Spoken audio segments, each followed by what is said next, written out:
The public history of the world lies in the hands of a select group of people that have a select agenda in keeping some of the most important events that shape the course of human history all to themselves.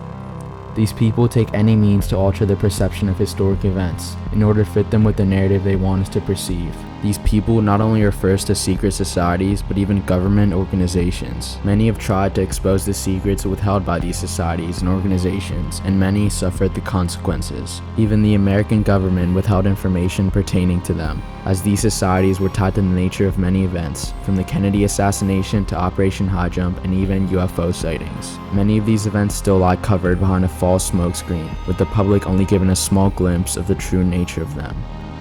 The very word secrecy is repugnant in a free and open society, and we are, as a people, inherently and historically opposed to secret societies, to secret oaths, and to secret proceedings. We decided long ago that the dangers of excessive and unwarranted concealment of pertinent facts far outweighed the dangers which are cited to justify it. Even today, there is little value in opposing the threat of a closed society by imitating its arbitrary restrictions.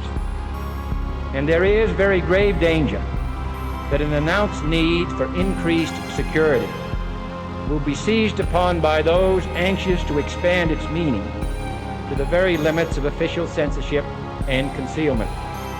That I do not intend to permit to the extent that it's in my control. So in this video, I'll be showing you a large portion of the information that some of these people try to expose, as it is my job to provide you with this information. But remember that it is up to you whether you choose to believe it or not. So keep an open mind and have your own experience, and always remember that truth is often stranger than fiction. It's no longer a question of whether or not UFOs exist. It's a question of what are they? Are they something that reveals advanced technology of a foreign power, China or Russia, or are they otherworldly? I think most of us are asking the wrong questions, only because most of us have been given the wrong answers. I'm sure if I ask you right now, you would believe that UFOs could only come from an outside source, and that modern man is nowhere close to coming to the advanced technology of anti-gravity craft. But in reality, UFOs are not only an alien phenomenon, but a human one as well. Now, I know that may be hard to believe, but with the extensive research I've done, I've come to the conclusion that there has to be some kind of truth to this, and that there's a very high chance that since the beginning of World War II, German secret societies researched advanced propulsion technology, and eventually anti-gravity craft. Now, I know this may sound crazy due to the outcome of the Second World War. Now, we obviously don't see any flying cars roaming the streets, but that's precisely the point. This is a technology that has been suppressed by our government and other governments as well, and most of it still remains hidden deep within underground military bases, locked away from public view. And perhaps even more surprising is that not all of the events that occurred during the war were covered by the media. Events that when left out leave a pretty blank puzzle of what actually occurred during the war. Now, I know how crazy all of these claims sound, so before going any further, I'm going to show you a clip from a man who had contact with people of high ranks and even attended super secret briefings with Navy spies coming from German bases. He's arguably one of the most well-documented people when it comes to secret space programs, and he is very well known due to coming out with the information he knows.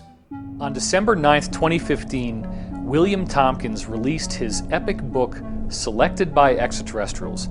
I became aware of it early in 2016, but it wasn't until he had conducted several interviews that he and I became friends and began speaking regularly. The story of William Tompkins is quite amazing. Here's a man who's 93 years old, and he gets hired right as he begins his military career in the Navy, working in a highly classified program for the United States government at the highest levels, where he was personally responsible for getting information from 23 different American spies who were embedded in the German secret space program, which apparently included bases in Antarctica. A single Navy operative went into Germany. This is like 1939. He didn't believe this, but there was very strange organizations and different research groups all over, not just Germany, but in the occupied countries too. And strangely enough, Germany was putting in production fantastic vehicles. They didn't have wings on these aircraft. They didn't have empennage or tails. They had landing gears. Some of them were triangular shaped. Some were rectangular shaped. Some were round shaped, like a saucer. And so he, being a spy for the Navy, found out all of these fantastic situations that were going on inside of Germany.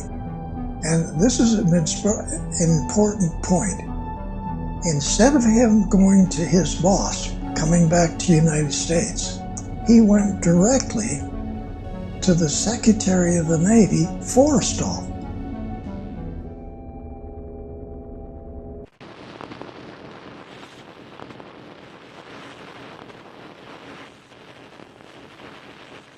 As of late 1990s, the CIA released an incredible amount of declassified documents to the public. Under the Freedom of Information Act, the CIA was required to undergo partial disclosure of previously unreleased information controlled by the US government. On the CIA website, in the section titled FOIA Electronic Reading Room, you can now find anything from UFO documents to experiments done on psychic and supernatural phenomenon. Out of these 12 million declassified documents, I stumbled upon some that mentioned German anti-gravity craft. The first one, subtitled German Engineer States Soviets Have German Flying Saucer Experts and Plans, contains an interview from a German engineer named George Klein. In this document, Klein makes the same claims as the other CIA and Navy officers, contesting that the German Reich had been experimenting with anti-gravity technology and developed a working saucer in 1942. The document starts off with this: according to recent reports from Toronto, a number of Canadian Air Force engineers are engaged in the construction of a flying saucer. Flying saucers have been known to be an actuality since the possibility of their construction was proven in plans drawn up by German engineers toward the end of World War II. Klein stated recently that though many people believe flying saucers to be a post-war development, they were actually in the planning stage in German aircraft factories as early as 1941. Klein said he was an engineer in the Ministry of Speer and was present in Prague on February 14, 1945, at the first experimental flight of a flying saucer. It says the saucer could reach an altitude of 12,400 meters within 3 minutes and a speed of 2,200 kilometers per hour. Then on the second page it mentions there were 3 experimental models being built in the same factory as the V-2 rockets, all of which were 42 meters in diameter. And the last thing I'll mention is that in this following paragraph it states, during the last few days of the war, when every hope for German victory had been abandoned, the engineers in the group stationed in Prague carried out orders to completely destroy all their plans on their model before the Soviet forces arrived. The engineers at the mite factories, however, were not warned in sufficient time of the Soviet approach, and the Soviets therefore succeeded in seizing their material, meaning that literally almost every government has had their fair share in man-made flying saucers. Keep in mind that these claims are not as crazy as they seem, as German scientists also worked on very advanced aircraft called flying wings, and this is something documented even in mainstream history. This next document, titled Flying Saucer Theories and Experiments, starts off by mentioning that the French Committee of Military Astronautics said that supersonic interstellar shifts powered by cosmic energy are now possible. It then says that due to these claims being accepted in mainstream newspapers, it indicates that the French Air Force admits the existence of flying saucers. It proceeds again by mentioning that saucer experiments were done by George Klein and other German engineers. And on the last page ends by mentioning that the Genoa Chamber of Commerce had issued a patent for a flying disc in 1954. It says that a man named Matolin from the Venetian Navy offered his invention to Italy for 500 million lire, or 58 million US dollars, but they declined. It then finishes off by saying that Matolin is now in contact with the US authorities.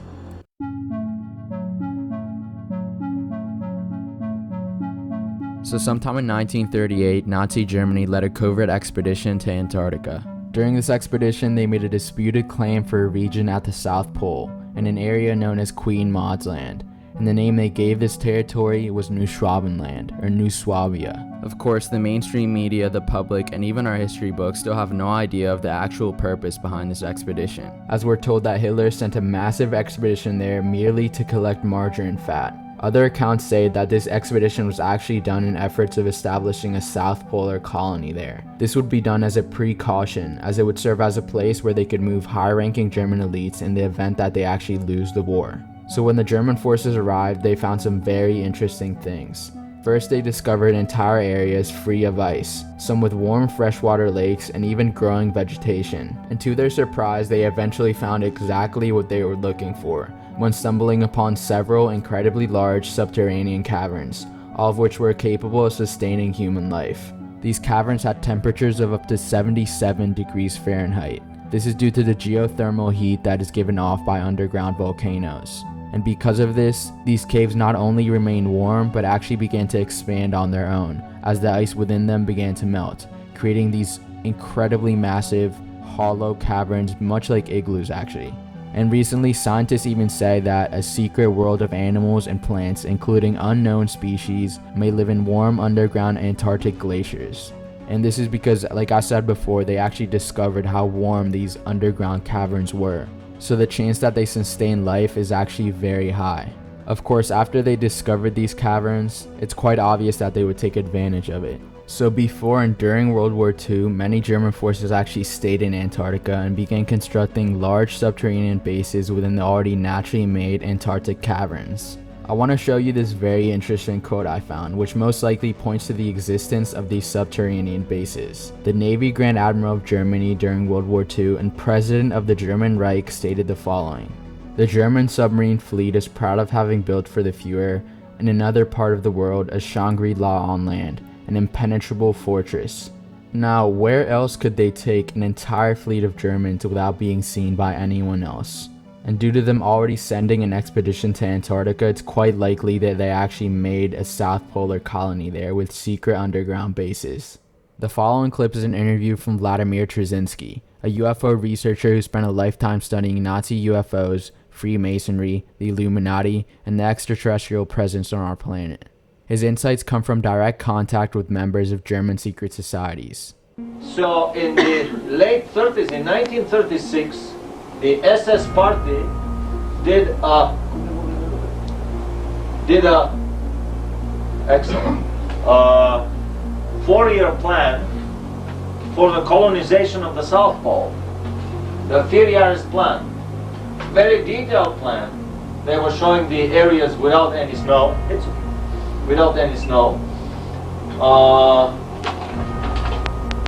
And we see the seal of the first German Antarctic expedition, 1938-39. We see here quietly the oak leaves of the Clueless Society. It was under the sponsorship of the secret patronage of the Clueless Society. They descended on the South Pole. This is a letter of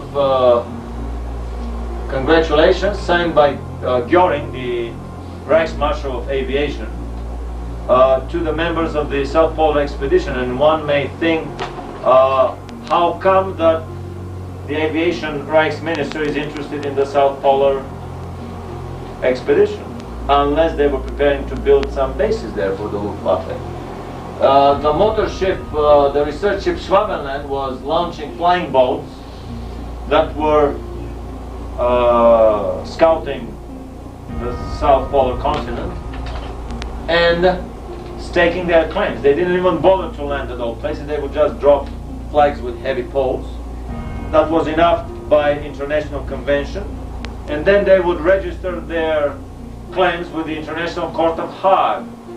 And this is how, in 38-39, the Germans became the legal owners of a chunk of real estate probably as big as 2/3 of Europe, south of South Africa on the South Pole.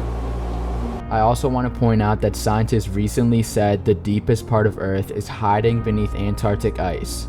Even more shocking is that during the KGB's capture of Berlin, they found some very strange maps, all of which gave detailed directions to underground bases in Antarctica. In the maps, these bases were referred to as New Berlin, obviously hinting that this was a German South Polar colony. Because as we all know, Berlin is the name for the German capital, which is implying that this underground Antarctic colony was of the same magnitude as this German city. But how could they have moved so many supplies, military personnel, and even citizens? Well, Vladimir Trzynski has the answer to this question. How could they move so much stuff to the South Pole? A friend of mine told me, who is a U-boat buff, Henry Stevens from the German Research Project, one of the persons that has helped me tremendously in my research. He discovered that there were German transport submarines that could hold 5,000 tons, which is about 2.5 times as much as the standard Allied Liberty class transport ships. The Germans had 2.5 times bigger submarines than the Allies were building surface ships. These submarines were so huge they could carry bulk cargo, they could carry personnel, they could carry armaments, anything. They were building them in sections on assembly lines in several dry docks at incredible speed. And from 42 on, about 100 submarines were allocated for service in the South Pacific, basically the South Polar colony. After the war, the Allied forces also realized that 100 German U-boats remained unaccounted for. I'm not sure about you, but something so big doesn't just disappear into thin air. At the height of the Second World War, Admiral Dönitz, the submarine warfare expert, made a very secret mission to move the so-called Last Battalion.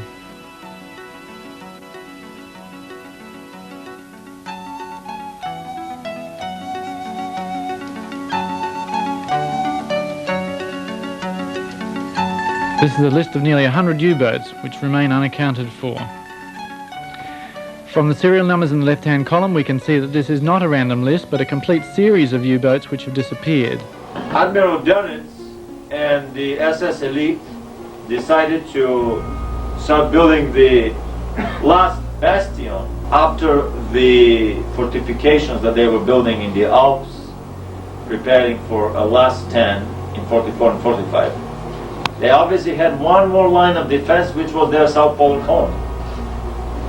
After the war ended, it became clear that about 100 of these submarines mysteriously disappeared. They were never scuttled, bombed, torpedoed, or surrendered by their crews. They just disappeared into thin air, a whole fleet of 100 submarines. And little by little, the story emerged that the Germans had been cooking something big on the South Pole.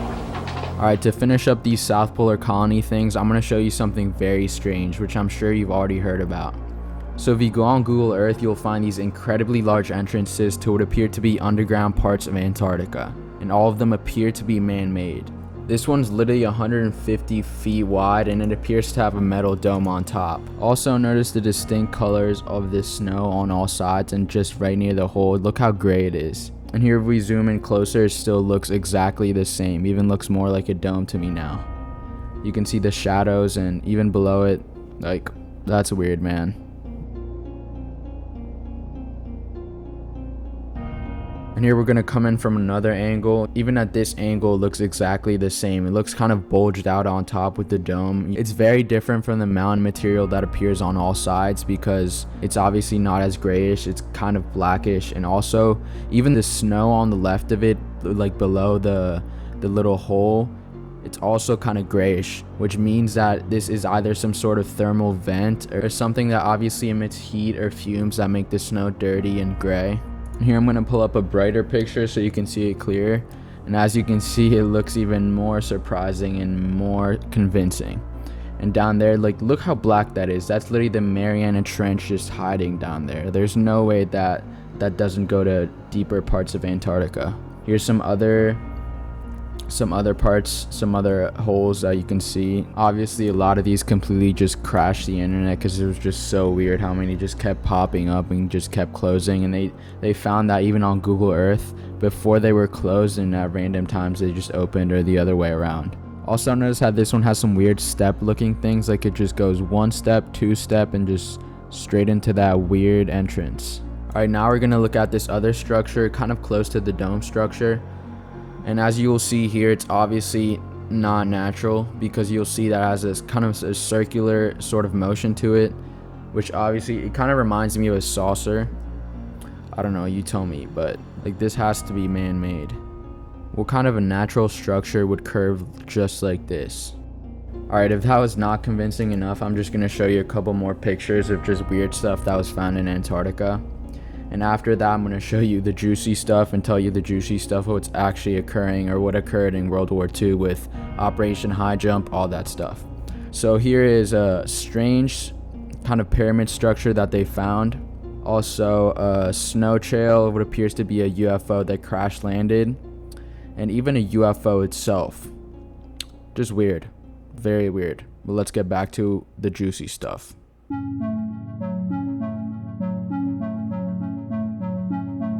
Nearing the end of World War II, there began to be several reports of strange flying craft on the Western Front. It was late November in 1944 when a member of the 415th Night Fighter Squadron reported what appeared to be a flying ball of light. November 1944. One of the early interesting Foo Fighter reports comes from the 415th Night Fighter Squadron. They're flying missions over northeastern France. That's not far from Germany. And this is still in Nazi-occupied part of France, where you've got a number of lights, 8, 10, 12 lights coming in on the left of the aircraft group that are apparently maneuvering in a very unusual way and then just take off at a very high rate of speed. This type of thing was reported many times. The pilots often described these objects were sort of fuzzy lights that could be a plasma light that would come up from the ground towards the airplane. And we know that now because there have been reinvestigations of all the files. At the time, of course, there was no Air Force. It was the Army Air Force. They were taking reports from pilots very, very seriously. Because if there was a new German weapon, all the pilots needed to know about it, and they needed to think about evasive action. These objects were called different things at the time before they got a name, and the name that stuck was Foo Fighters.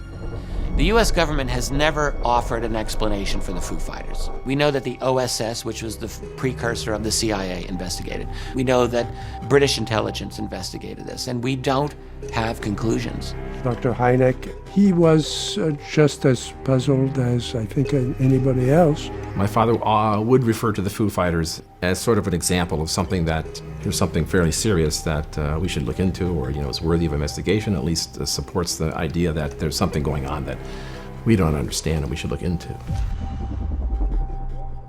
Of course, the mainstream media and press attempted to name these reports, all of which were from US pilots, to be mere sightings of flares and weather balloons.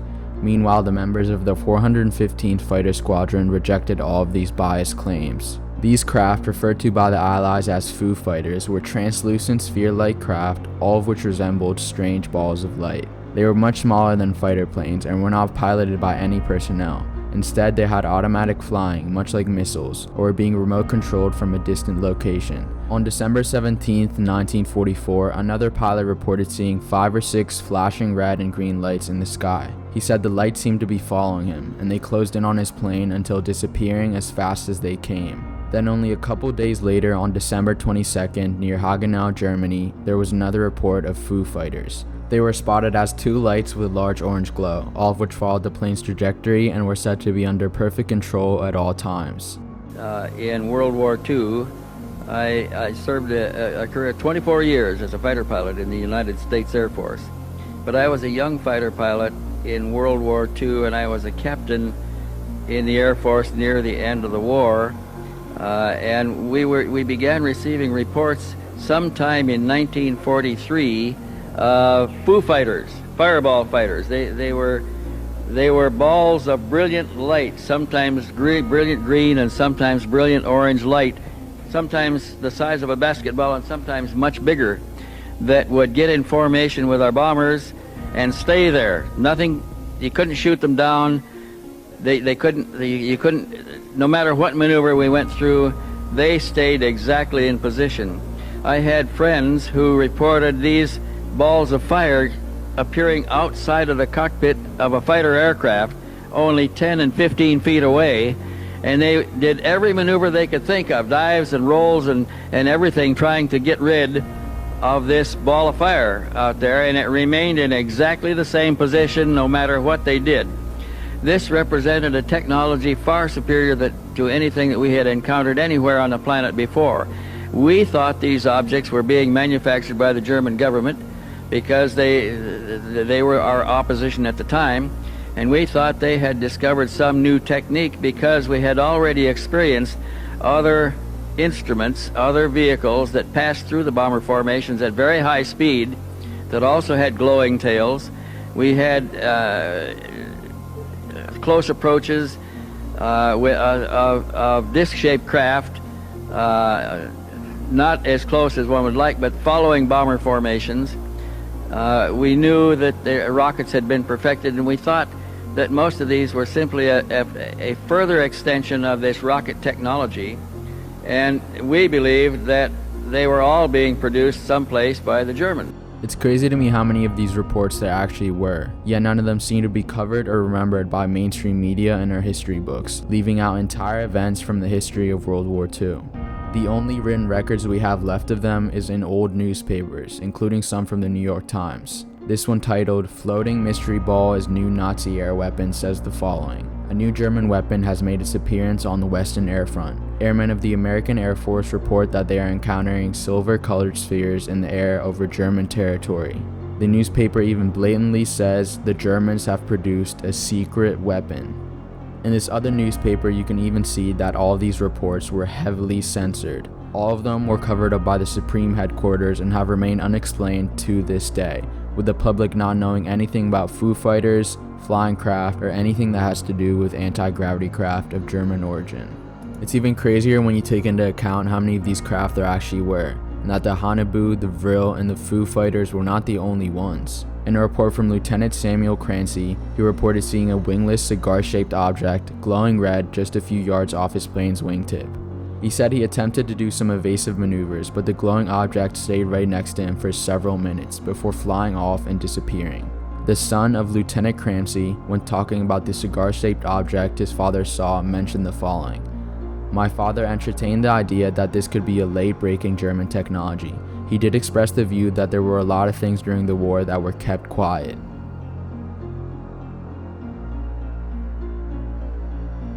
On February 25, 1942, there occurred an event which, like many others, still remains unexplained to the American public. Tension was high due to the recent bombing of Pearl Harbor, so the US took any unexplained phenomenon as a serious threat. Then, on the night of February 25th, there appeared a strange object in the sky, which was headed towards Los Angeles. When it reached the city, thousands of people saw what appeared to be a flying saucer. And only a couple moments later, troops in Santa Monica unleashed a barrage of anti-gravity and .50 caliber machine gun fire onto this UFO. Massive searchlights shone bright on the object, as it took thousands of rounds, all of which appeared to have no effect. The craft merely stood there and never fired back. The real reason for this phenomenon was never given to us. It was simply called off as a false alarm, and even as just another illusion, despite the fact that thousands of LA citizens clearly saw what appeared to be a flying saucer in the sky. It was speculated by those that knew of German craft that this false alarm was actually more of a show of technology by the Germans, in an effort to bring an end to the war, as during this time Germany was losing the European war, and would do anything they could to get the odds in their favor. Now I know what you're wondering. If the Germans had anti-gravity craft, why did they not use them during the war? Well, for one thing they did, during Operation Highjump, which I'll be talking about at the last part of this film. But thankfully they did lose the European war, but they did so in order to win the South Polar War, as their main assets and what was of major importance to them was kept in Antarctica, so they guarded it with their most advanced technology. It's also important to note that the Germans did not have an entire fleet of anti-gravity craft. They only had a few prototypes, while the Allies outnumbered the Germans not only in troops but also in technology, as for every one German plane or saucer there were 10 more Allied planes, tanks, ships, and troops. The Germans simply could not compare with the industrial capacity of the Allies, as the US was making all the necessary weapons and craft at incredible speeds. The following is an interview from Virgil Armstrong, a retired Army intelligence officer who worked in the country's top intelligence agency for 8 years, and 10 years as one of the original members of the US Special Forces. He participated in the capture of the first UFO by the US in an operation known as Project Grudge that occurred in Sands Proving Grounds, New Mexico. His participation in these events allowed him to uncover further evidence of the German UFO phenomenon. People like him are regarded as CIA whistleblowers who put their life on the line for the benefit of higher truth and disclose things that would otherwise never be told to us by our government. Now, we know that in the early parts of the war, there were certain factions of the Allied forces that did not believe he had a secret weapon. And it wasn't until the Americans made much emphasis of this that they began to look at it seriously, and indeed did discover that Hitler not only had a secret weapon, he had what we would call today a UFO or spacecraft. He had one already off of the drawing board and flying, and it was capable of 1,200 miles an hour, vertical takeoff, 90-degree changes, and much like a helicopter, and of course was far superior to anything the Allied powers had at that time. Secondly, they knew that he had another craft about to be up and going. It was capable of doing 2,500 miles an hour, which was double the original. And not only did it have the characteristics of the original craft, but it also had a laser weapon aboard it that was capable of penetrating 4 inches of armor. Now, needless to say that that really spooked the Allied forces into making a redemptive attempt against him and bringing him into a state of capitulation. Now, soon enough, the US found even more evidence that the Germans had developed what Virgil calls a secret weapon. When the Allies occupied Germany in 1945, the British and American troops discovered, among other things, the secret files of the SS, which included photos of the Haunebu II and the Vril I, as well as the Andromeda. In March 1946, President Truman gave the orders to collect the nationalist German material and to classify the technology as top secret. It was then speculated by the Allies that these craft had been moved down to the Antarctic colony at the South Pole. Let's pick up the scenario. We were originally talking about the spiriting out of the 2 spacecraft out of Berlin before the Allies arrived. We said that they were put aboard 2 submarines. They spent 6 months at sea, and they finally landed in Argentina. Now, from that point, they were taken into Antarctica, into a section of Antarctica called Queen's Maud's Land. And there they disappeared, and they were not heard of for some time. Now, intelligence sources, and of course I was in the intelligence business at that time with the agency, reports indicated that they were in there and they were operative once again. Now, there was a major concern by world powers to go in and capture the technology and the 2 spacecraft which they knew were in Antarctica. And the intelligence reports indicated that one known as Admiral Byrd was to be recommissioned, and he was to be sent in there to retrieve the 2 saucers and also the technology and personnel associated with it. Later reports indicated that Admiral Byrd was given 8 months and unlimited funding to go in and pull this thing successfully off. During the winter of 1946, in the invasion codenamed Operation Highjump, troops from Australia, Britain, and the US took part in one of the most covered-up events in history. Only a year after, which supposedly marked the end of World War II, it was speculated by Eisenhower, Stalin, and others that the Nuremberg trial was staged and that Hitler had actually made an escape to a secret underground base in Antarctica.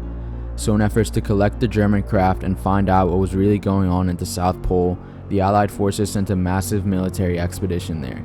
And what exactly is the reason the US gave us for this massive naval expedition? Well, just take a look.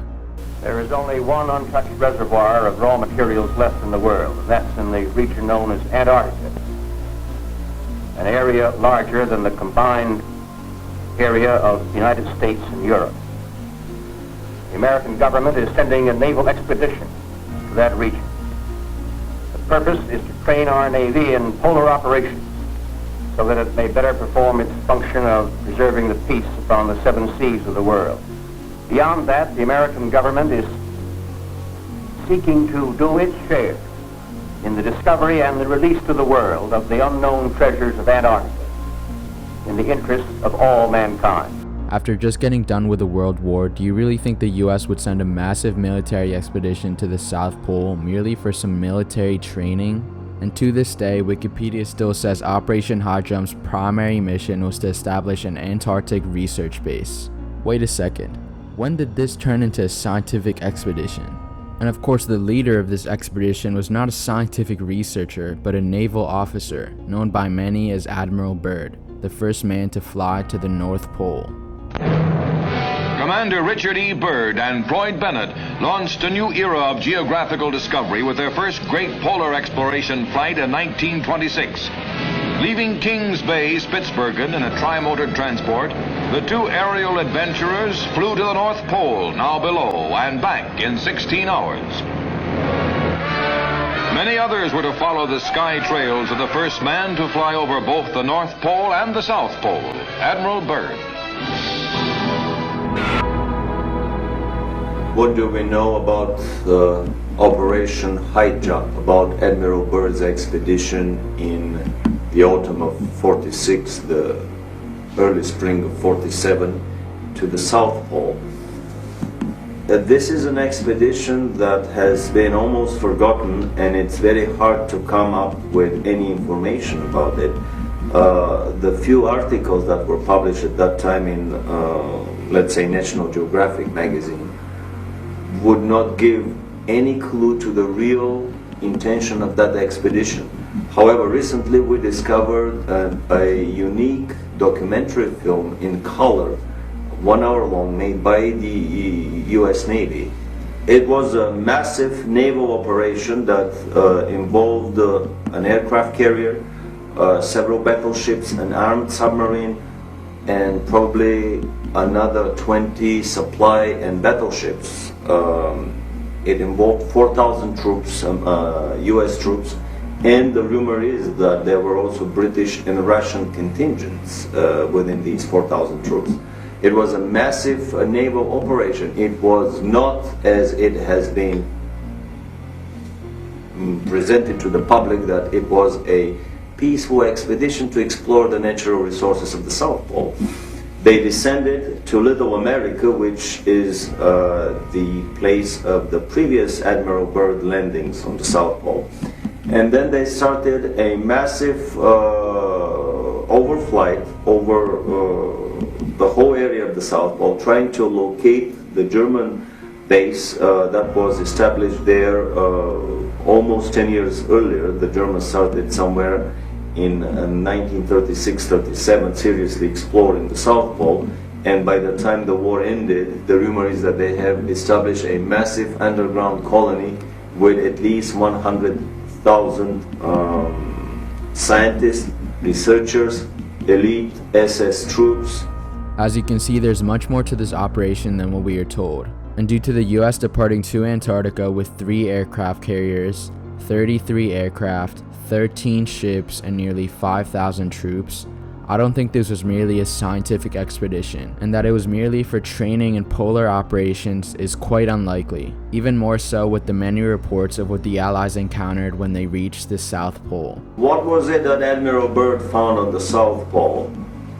Incredibly enough, in an official American Navy documentary film, we found footage of what Admiral Byrd found on the South Pole. He found giant freshwater, never freezing lakes with areas around them that were free of any snow.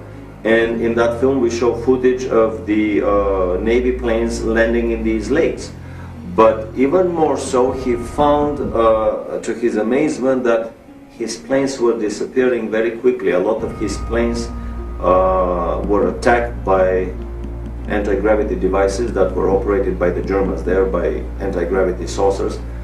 A lot of them crashed into invisible barriers and disintegrated in mid-flight.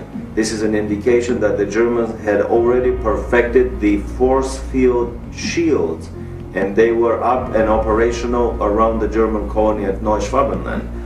When he was retreating, basically the whole operation lasted for 1 week. They started at the end of February 47, and by the first week of March they were through with the whole operation, and much earlier than scheduled, and they departed. And in an interview at Buenos Aires on his way back, Admiral Byrd made the incredible statement that the Third World War would probably be with an adversary coming from the polar regions of our planet, an adversary that has the ability to fly unobstructed from pole to pole. He was referring to the Germans at their South Polar colony at Neuschwabenland that were operating their anti-gravity craft with impunity and could fly circles around the globe, and of course would shoot out of the sky any of the attacking American planes. The main question everyone was asking was why the Allies sent a massive naval expedition to Antarctica if it was merely to establish a research base. But the question we should be asking is why most of the troops and planes didn't even make it back. As we saw from Vladimir, the Allies encountered German anti-gravity craft in the battle known as the South Polar War. By the end of the battle, Admiral Byrd not only lost most of his planes but also suffered tremendous damage to 2 entire ships. Of course, we're told that these massive holes and complete chunks taken off the ships was merely because of a collision between them. Now, when Admiral Byrd was returning to the US, he had to make a stop in Argentina. While he was there, he was interviewed by the international newspaper from Chile. And keep in mind, he was doing this without any influence from the government, as he had not reached America yet, so he basically spilled the beans. His interview on March 5th, 1947 in the Mercurio newspaper of Santiago, Chile, it records him saying the following.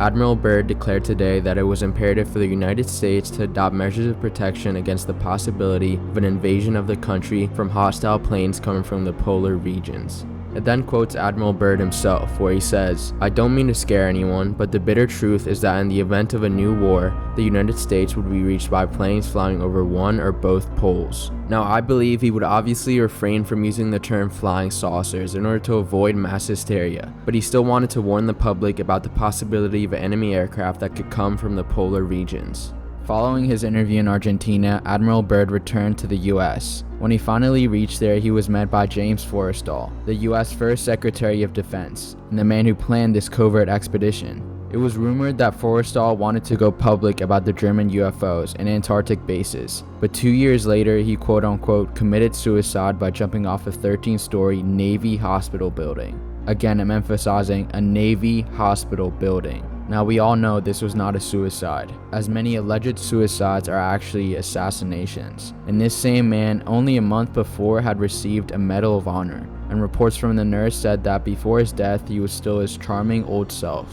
There are many books, reports, and even newspapers claiming that it was not a suicide, but an assassination. And this is something that occurs frequently when people have information that other people do not want to get out, including Admiral Byrd's son. In 1988, Richard Byrd Jr. was on his way from Boston to Washington, D.C. to give a speech about his father at a National Geographic Society, an event honoring Admiral Byrd. Strangely, he never made it to D.C. and was found dead in an abandoned warehouse in Baltimore 3 weeks later. It is claimed he died of malnutrition and dehydration, but the fact that he ended up in an abandoned warehouse still makes no sense at all.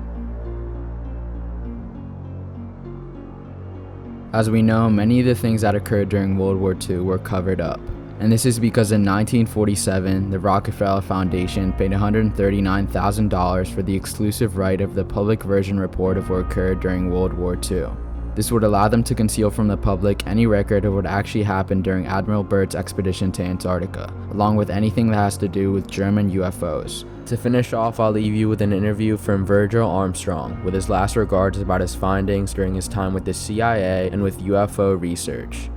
What did you find out about it? What's the essence of what you found? Well, the essence, after all these years of research, is that they are us and we are them. And, you know, and there's really no great mystery. As I said the other night, it's no longer UFO, it's IFO. It's an identified flying object. There are a few unanswered questions, although we have some pretty good surmising conclusions. For instance, we know today that many of the craft are those owned by the United States or now Russia or possibly South Africa. Now, being involved with military intelligence, why has this involvement occurred without the public's knowledge? Well, it started out in 1948. I asked the same question. At that time, of course, it was top secret. It should have been. I had to agree with it. But I asked my commanding officer at that time... And look what War of the Worlds did. Yes, exactly. Well, that's exactly what he said. I said, look, why isn't this being given to the public? I think they have a right to know. Well, first of all, I was told as a military officer to mind my own business by my superior, and I was not happy about that, and he saw I wasn't. He says, well, he says, maybe you deserve an explanation. He said, the reason is we don't want another Orson Welles scare, you know, invasion from Mars, that same thing. Well, it had some validity in those days, and I accepted it with tongue-in-cheek, although I didn't agree with it, you know. Being a military officer, though, I had to, of course, conform. Not rock the boat. Yeah, right. And so I didn't. But that later became a catch-22 right up to this present-day age, you know. You've been rocking the boat here lately. Oh, lately. you bet I have. Well, I started not so much now as I did, say, in 1980 on. It's like I said the other night, these people wouldn't be here today disclosing what they are now if I had not done it in 1980 and challenged the government and said, look, you characters, I said, you damn well have lied to us about all of this. We do have our own UFOs. We are on the moon. We are on Mars. And you're denying this to the people. Why? And as I said also, as a result of that, I had 3 attempts on my life.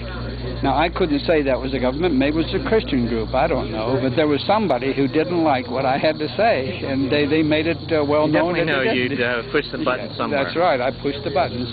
I had Wendell Stevens with me at that time, and Jim Delatosa. And anyhow, that was the beginning of the breaking down of the barriers of secrecy. But I feel that, you know, I feel that we're going to have major disclosures here in the very near future, because I talked a little while ago about the mass exposure, of course, in Belgium. You know, 60-some craft hovering over the city of Brussels, and everybody from the man in the street to the men in Parliament saw it, and all admitted they saw it, policemen, military alike. Wasn't there a flyover at the White House in the 50s? In the 1950s, but it was quickly hushed. It appeared in the newspapers, the Washington Post one day, and then the next day it was nothing. That was eminent to a landing, and of course our getting in bed with the Greys. Later Truman went out, and of course with Forrestal and others, actually had a meeting with those people and made a pact or an agreement that we would work with them, and we would allow them to use the American people as biological research entities, and for a transfer or trade, if you will, of their expertise and knowledge about space, their technology. And for lack of a better, we have allowed that to take place, have we not? That's right, we have. And now, of course, the consciousness is raised. People have a right to demand to know more. Now, if the government does not listen to the people, I can assure you that by the spring of next year, the ETs are going to make their presence known. They've already done it in Belgium. They wiped out the central computer. And it's just a matter of time before, and I say the latest spring next year, that they will do the same thing here in the United States. There will be mass flyovers, and the government will have to say, yes, buddy, they're here. And in their defense, the government's defense, I would have to say that they're attempting to do that. First of all, they attempted to do it through the movies, Close Encounters of a Third Kind, E.T., The Day the Earth Stood Still, and all these. These are paid advertisements, so to speak, to you and I to let us know that these things do exist and they are here. Soften the blow. To soften the blow, exactly. And now on TV, every time you turn on the TV, you got a program on crop circles or UFOs or something like that. Major stations are now carrying it more and more every day. So I think this is also a step in the right direction. But there has to be a creditable explanation and release by the government in the very near future in order to satisfy the people. Clear all this mess up once and for all. Exactly. It has to be done. Virgil, thank you very much. You're quite welcome. God bless you and good journey. Huh? Take care. Bye-bye.